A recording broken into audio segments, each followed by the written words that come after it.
It was 6:35 a.m. on 28th February. The United States launched its first strikes against Iran.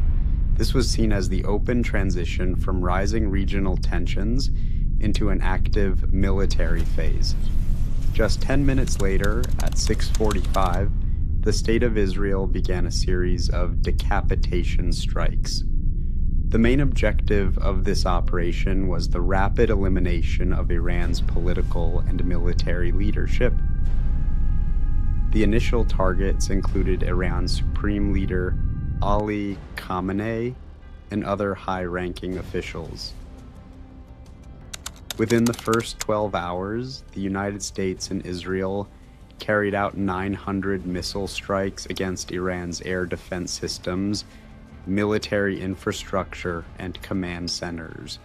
These attacks were coordinated to weaken Iran's defensive network and gain operational superiority. However, Iran's response did not take long. On the same day, Iran targeted U.S. embassies, military bases in the region, and strategic oil infrastructure, launching hundreds of missiles and thousands of drones. This response marked the escalation of the conflict from a localized confrontation into a regional war. Iran also closed the Strait of Hormuz, a decision that triggered serious panic in the global energy system and was seen as the beginning of the largest disruption in oil supply in history. The impact was immediate. Bahrain, Kuwait, Qatar, Saudi Arabia, the UAE, Jordan, Iraq, and Oman closed their airspace. All major airlines in the region suspended flights, and the area effectively became a restricted military zone. March 1st. Early morning, Iranian state television officially announced the death of Khamenei. This news caused a major political shock inside the country, and a 40-day national mourning period was declared. This event was seen as a critical turning point both for internal stability and the future direction of the war. March 2nd, the Islamic Revolutionary Guard Corps, IRGC, stated that any vessel passing through the Strait of Hormuz would be targeted. Not a single drop of oil will leave the region. This statement was widely interpreted as direct pressure on global energy markets. March 6th, Donald Trump wrote on Truth Social, "There will be no deal with Iran, only unconditional surrender." This statement signaled a further reduction in diplomatic options. By this point, more than 4,000 civilian buildings had been damaged. 9 grain ships were waiting outside the Strait of Hormuz. Considering that Iran imports 30% of its wheat, this created a serious risk of an internal food crisis. March 8th, Mojtaba Khamenei, son of Ali Khamenei, was selected as the new supreme leader in a virtual session. This change was seen as an attempt to maintain political continuity inside Iran. March 13th, U.S. CENTCOM reported that a KC-135 refueling aircraft crashed while transiting over Iraq. All 6 crew members were killed. Although it was stated that the incident was not caused by enemy fire, it attracted major attention in wartime conditions.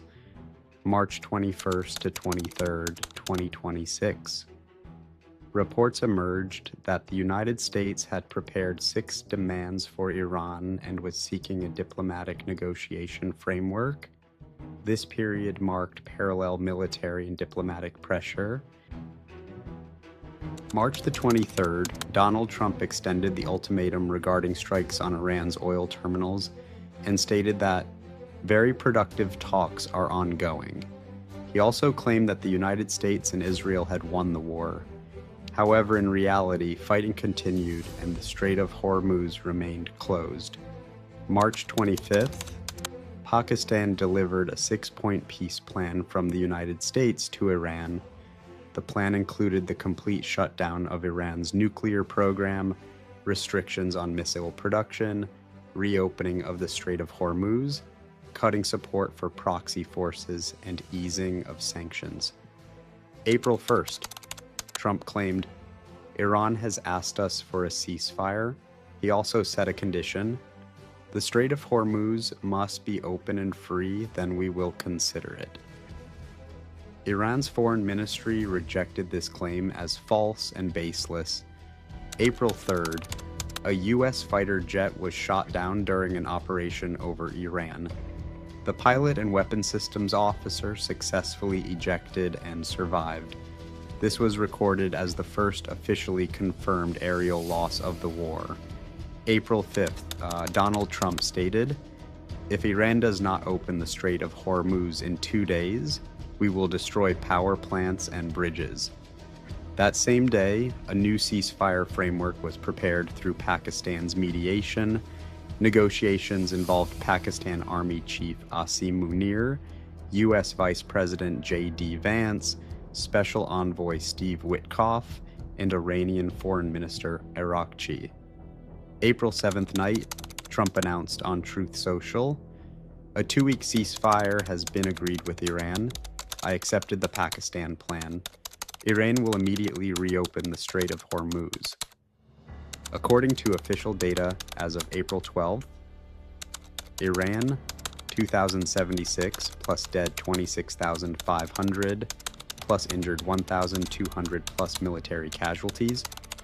United States, 13, dead 373 injured.